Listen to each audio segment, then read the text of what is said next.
Ya kuri Ruben Amorim hari ibimenyetso nubwo wenda bidahagije cyane ko equipe yaba ari mayigarura ku murongo. Ariko nanone hari mu nzira, hari biri positive, hari ibyiza umuntu yavuga burya nago iyo mutoza yatsinze game nk'ingiyi abari ibintu byinshi umuntu yavuga biri positive ngiye kugarukaho.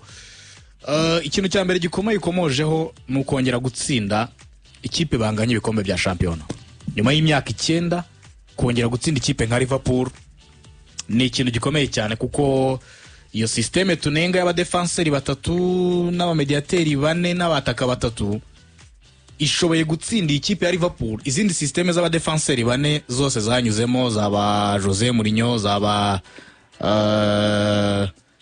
Ten Hag nta nimwe yashoboye gutsindira Liverpool kuri Anfield. Liverpool yari muri prime yari ya Jurgen Klopp muri iyo myaka hafi ya yose. So uyu mugabo hari byinshi rero yakishimira ko agezeho nyuma yo gutsinda ikipe ya Liverpool kuri Anfield. Icya kabiri cyo kwishimira gutsinda match ya Premier League kabiri kikurikiranye muri match 35 amaze gutoza yatsinze ya 34 atsinze ni ya 35 ntago byari byarigeze bibaho kuva ageze muri Manchester United. Cyo ni icya kabiri atsinze match ebyiri zikurikirana kuva umwaka ushize w'imikino Manchester United ntago yari yarabikoze.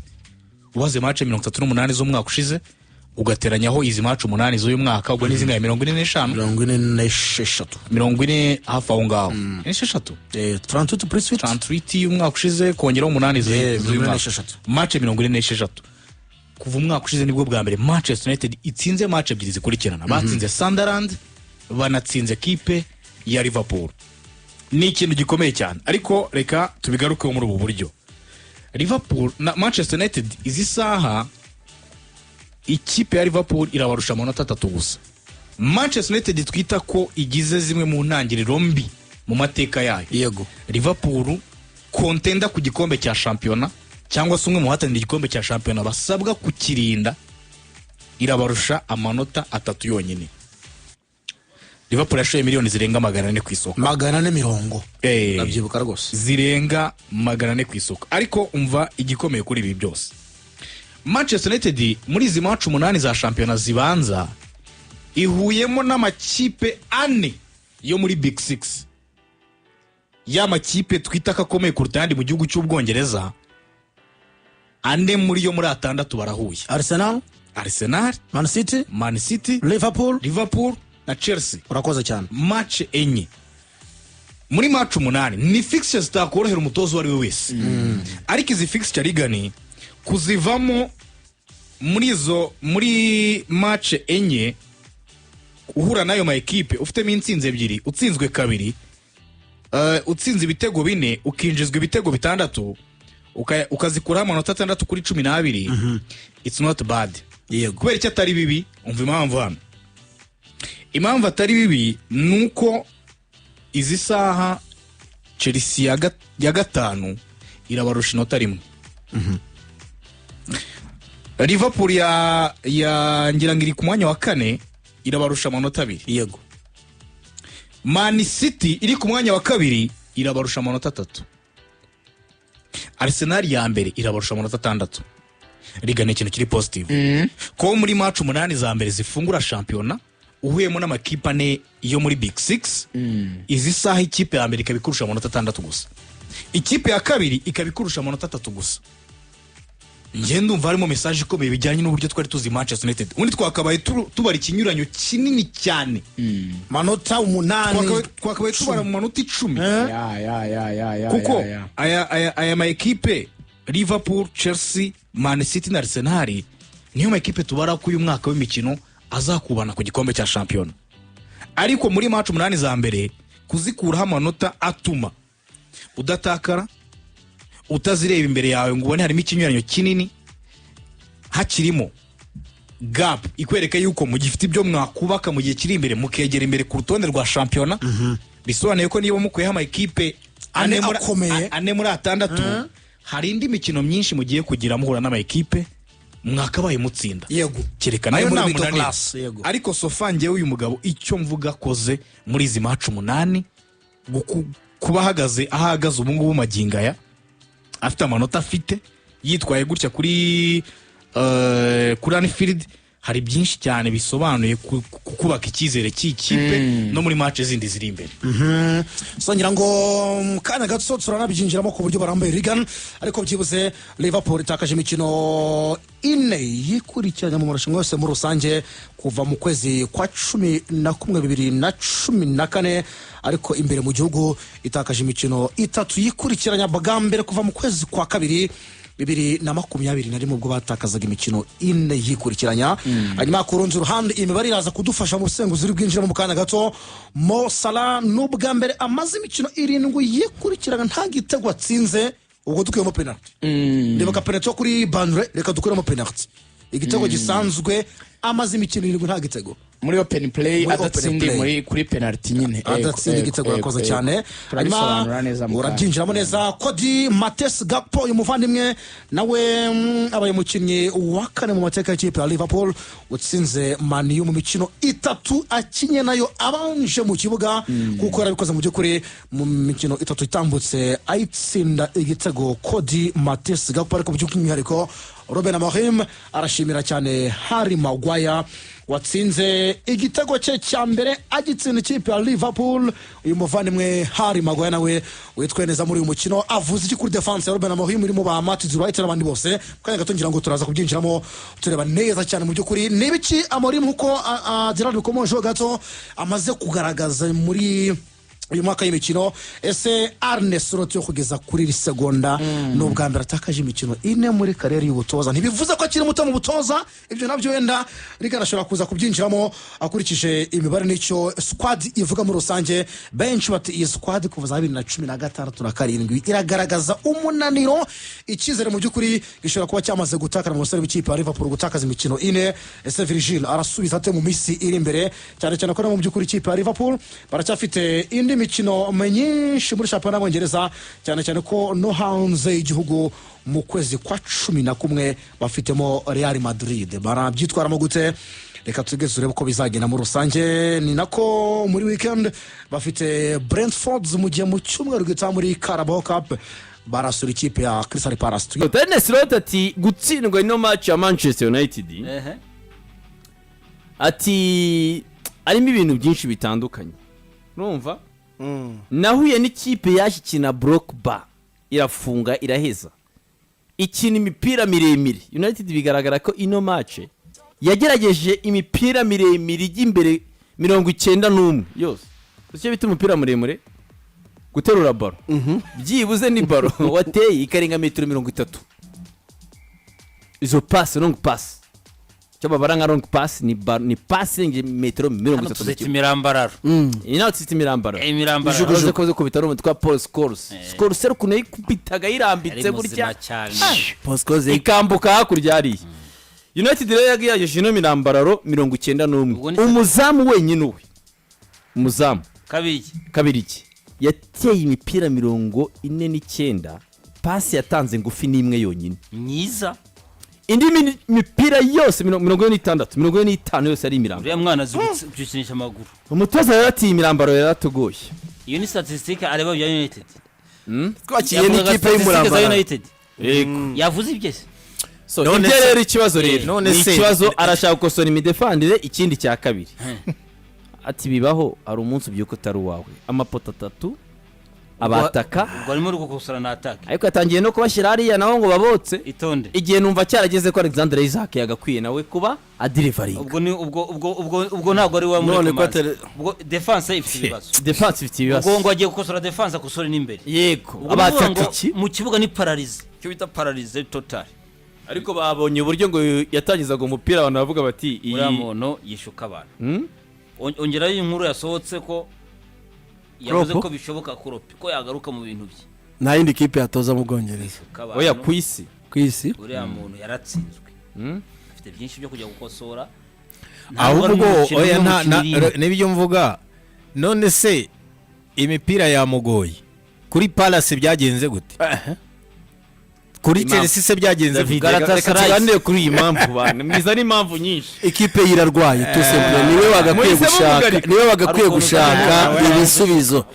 Niba udafite attack udafite defense kano kanya ufite ikigura ikipe nka Liverpool tuzi kano kanya pararize ndibazwa y'umuganga pararize total afite yateye ikinya afite ikipe iri hariya Liverpool si ikipe ifite imvune ngo abakinnyi barabuze urumva iyo ubona umushefu wujuje ikigega ariko abantu bakavuga ko ibiryo byawe nta sara bifite biti warangiza ngo ngo urabona umuriro urazima ukagabanuka ukagege slot imirambararo sibyo attention umupira ni akantu gato umupira ni akantu gato ahubwo ni slow ibintu biragenda ibintu birahinduka bikeneye guhinduka vuba na bwangu naho ubusobanuro bwo buragenda bukendera ngiyo ukina n'ikipe nka Manchester United yajanga igahitamo guparika bisi igakina imipira miremire ubu bizi ko biraza kugora ari n'amagambo ya Arne Slot iyo ukina n'ikipe ya Musanze igaparika inyuma kiyovuga atahana mu rotatu twabonye Sidiki ntagushuka ari nyine oya ntacyo yanshukamo ntacyo yanshukamo ariko abantu barimo baribaza bati iyi build up y'uyu mugabo harimo n'ikindi kintu bamaze kumuvumburaho niba bari zamukiye ibumoso shaka deuxième poto mu mugongo mulateral ntago ari abaza kuba ahagaze mu mwanya we ibyo bitego arabitsinzwe byinshi mu mikino yeruka umuntu yatsinze undi mu mayeri y'umukino ari na cyashinzwe shehe aka ni akazi k'abatoza badesida kandi decision uhisemo ukayihagarara biriya kampani yasinyiye harimo ayo mayeri biriya bipapuro nabona agasinya hariya harimo amayeri icya mbere gihari kuri ino match izi match aho ziva zikagera Sidiki aba ari ibideribi bikomeye ni match ziba zikomeye izi match ziba zirimo fact ebyiri zonyine ni ukuvuga ngo ni tactical adjustment umutoza ashobora gukora uburyo ngiye kwa approach no mukino par rapport ya adversaire sibyo ikindi cya kabiri ni abakinnyi bayo mu kibuga uko barushanwa gushaka intsinzi hano habamo n'umutima habamo n'ibintu byose bya bideribi n'ibiki sibyo jambo nagutanga uyarakomeza ibi bisobanuro bya muhogo naho system ari nakisi naho baretse size wumve we jarike nagavuze ibyo yavuze byose sibyo ibaza umuntu kukubwira mu byo bari biteguye nuko ubona sesikarimo naho bise bihinduka baramuha ubu bwana Slot amakipe ajya kohereza line up uyu mushijisha ariko mu yandi magambo bajya bakohereza line up ngo nabatukina mu yandi magambo mugarika abantu namwe itonde widushuka mu yandi magambo plan B ntibaho plan C nibaho plan D nibaho yewe na nini byavuga oya imipira miremire yarakinwe ariko ntibari nagibushijwe mu imipira miremire ni iva bereka kano gashusho k'imipira miremire yarakinwe kabiri gikawe ka kabivukire kazanye imipira miremire bimureba kamenyereye bimureba aho rero ni habonetse yareba wa muhindura ntabwo yarateze ko ngo uyu muzamu mushyashya ari butangira imipira miremire imeze kuri dore ngiyi yarayitanze mu by'ukuri dusobanuriye abantu urumva she dusobanurira gatoya tugarukire kuri iki kano kapa batuzaniye arakoze karayirambuye sibyo karayirambuye nyinshi dusobanuriye abantu bino bintu kubarebye match sibyo umugabo approach witwa Morim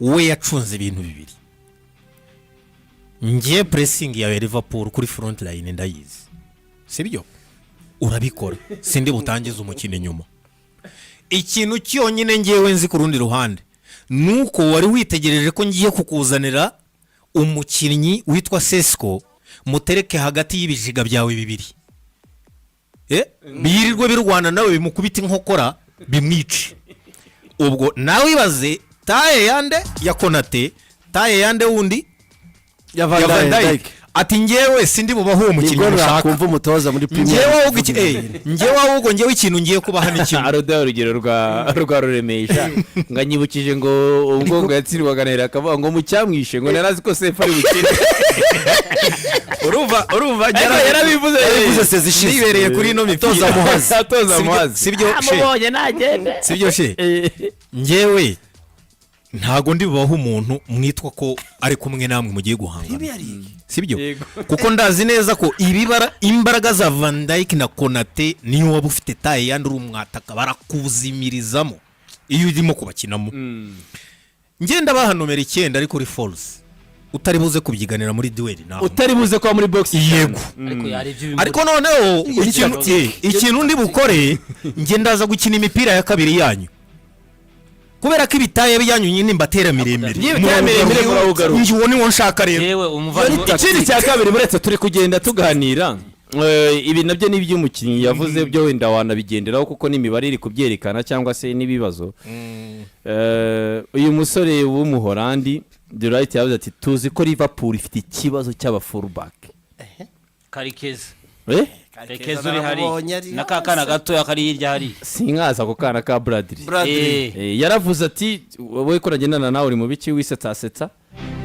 ati turabizi ko Liverpool ifite ikibazo inyuma ku ba fullback bayo ariko Ancelotti ntago abizi simbizi niba bizi wari ku mirambaro ya kabiri niyo yibereyemo ariko ibyo ntago abizi yaba ari impamvu yatumye bagarikwa ku rundi ruhande hariya muremeranya nawe twiko twe tubizi ko ikibazo ari inyuma ku ba fullback ahubwo uyu ntago ari slot ni slow mu mivuno ye ureba Liverpool muri no minsi ibyo byo arabibona mu by'ibibazo irwaye mu byifite ikibazo cy'aba fullback ngiye mfite ikibazo ruka ibyo byo biraboneka ariko yamuguriye icyura Frimpong yaje gukuriye match zari zakinga nazikine neza yamwicaje none se si recommandation ye ruka ari ikintu twumvikana ibisobanuro by'umutoza ntago ari matematike aho bavuga ngo rimwe guteranya rimwe ni kabiri nta kuburana ubigenemo gakibitozo ibisobanuro by'abatozo ubigenemo gake uyu mu byashinzwe Gareth David uyu mwana abona afite n'izina ntiturabimenyera neza twamise kabiri kugira ngo tubyoroshye no muzamu yego ibya kabiri bimurebaho iki mu mirambaro ye ariko ari mpamvu cyatsi yatsindwa wajya uriya afite nationality uriya w'umuholandi Mamar Dashvili umunya Georgie yareba ibyuriya bya kabiri kabyihorera hari ikintu mu mitoreze mu principe yoroshye mu mitoreze au cours du match David na inshuro nyinshi umutoza mukuru areba ekipe ye akayanima uburyo imirakina abo mu mugongo we bashobora kureba adversaire uburyo arimo arakina hari ikintu none kitashimishije uyu mugabo w'umupunditi wa Liverpool ngiye kuvuga ngo nimara tuganiriza Ravone Karaga Jamie Carragher iyo umutoza aje ugabona arashaka kuvuga ku byindi kipe gwa credit ibyo yakoze ati buryo umuntu atangiye gusa nk'ushaka kuvuga kuko ibyo United yabikoze twese twabibonye ku ruhande sibyo yavuze ati United yabikoze twese twabibonye ariko uriba iminota 90 wari utarabibona ngo bihindure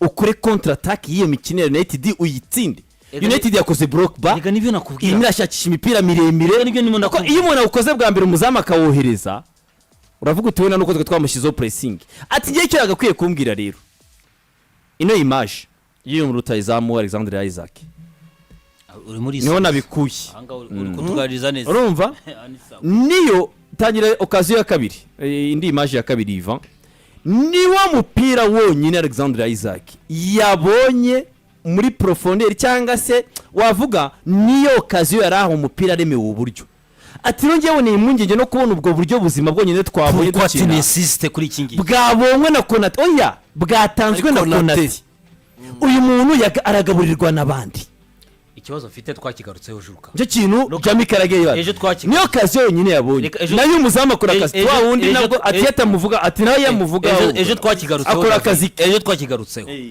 equipe ya United urakoze kuzana no image hagati ya Maguire direct na kabiri yari ngo metro zingaye ari ni profondeur 35 by'iyi iyo wabonye occasion nkiri iri ya occasion yego umutoza ati doit insister kuri kiriya kintu wabonye komusa ugatera United kongera kugabanya zira metero igasubira inyuma ariko Barcelona y'imirazira nako Liverpool yakinaga mu bitandukanye Mosara kwa gucomekera inyuma bakasanga mizamu niba wowe ibyo ushinzwe kureba ahubwo ujya kureba ku mirambaro ya kabiri y'abandi imirambaro y'abandi bayi batuze izo statistics ine ni wowe ndakubaza usibye gushaka gushuka abantu kwana bumuzamu wakoze ibyawo wabivuze neza muvandi imirambaro yakozwe abonye imirambaro niyo kuri Galatasaray yo kuri Chelsea so muri make ubusobanuro bwa Resort nawo mu bweme nugushaka gudushuka ntabwo navuga ikibazo ikipe y'ifso none ko bitangiye gutera impunzi ibintu birihuta Marina Kisa araza gukomanga kuri gahunda ye nakaba muri Liverpool na Kisa muri Liverpool mikino ni kurikiranye nahe wo gushaka akomeze yisobanure. ese ku rundi ruhande si waba umwe muri ya minsi mibi ibaho Liverpool yateye ipoto 3 ese iminsi ibiri ibi mikino ine ni oya buretse uyu mukino turi kuri uyu mukino byo ntabwo reka tugume kuri uyu mukino ibyo si malchance kuko Cody Gakpo antuka yawushije okaziyo 3 enye ziri neti harimo uyu mutwe ku munota wa nyuma byibuze y'inota kumyemera ko ari manque d'efficacité yego ariko kuri ya taburo ntabwo bara amapoto kubyinana abapoto yafatwa off target reka Cody Gakpo we vraiment kuri ngiye yakinye umukino we ni nawe mu bantu bari imbere ahantu gena arimo nyurwa mayonnaise kukidafata kuva sezo yatangira umutoza yavuze ati Isaac yawe bigeze yagakwiye kuba atangiye kuderivaringa yatangiye imyitozo tariki 2 z'ukwezi kwa 9 niyo myitozo ya mbere yakoze n'ikipe y'igihugu uno wa kabiri avuze nyuma ya Frimpong wagomba guhagarara urangije utanga igitego kuri Crystal Palace izo mvugo ntabwo ari zo mutoza Isaac yagakwiye ariko se Alexander Isaac